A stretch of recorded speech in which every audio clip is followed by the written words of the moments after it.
ఈ కార్టూన్లో రిక్షా తొక్కుతున్న అతను ఈ క్రింది విధంగా ప్రచారం చేస్తున్నాడు. మా దేవుడిని పూజించినవారు ఎందరో కోటీశ్వరులు అయ్యారు. అతని పాదాల వద్ద పెట్టి పూజ చేసిన విభూది నా బండి వద్ద ఉంది. కేవలం 100 రూపాయలకు మీ నుదుటిపై రాయబడును. ఇది మీరు కోటీశ్వరులు అయ్యే సదవకాశం. ఇది వింటున్న ఇద్దరిలో ఒకరు ఇలా అంటున్నాడు.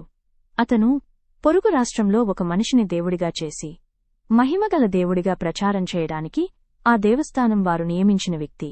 ఒక్కసారి విభూతి రాసుకుంటే మనం కోటీశ్వరులము అవుతాము అని చెబుతూ అంత విభూతి తన దగ్గర పెట్టుకుని అన్ని గంటలు నామజపం చేస్తున్నా. అతనిది రిక్షా తొక్కుకునే బ్రతుకే ఉంది. దేవుని గురించి అతని ప్రతినిధులుగా చెప్పుకునేవారు చెప్పేది ఒకటి, మనకి కనిపించేది వేరొకటి. దాన్ని మన విచక్షణ ఉపయోగించినప్పుడు మాత్రమే అర్థం చేసుకోగలుగుతాం.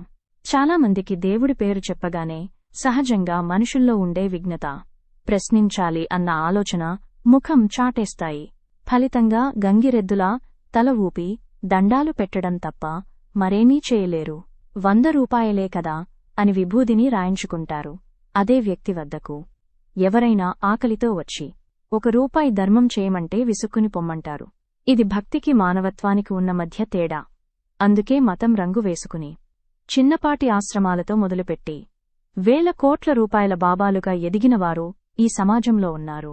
అలాంటి బాబాల పాదధూళి కోసం ఎగబడి తొక్కిసలాట జరిగి ప్రాణాలు కోల్పోయిన వారు కూడా ఉన్నారు. ఇలాంటి మూఢభక్తి నశించాలని ప్రతి ఒక్క భారత పౌరుడు కోరుకోవాలి.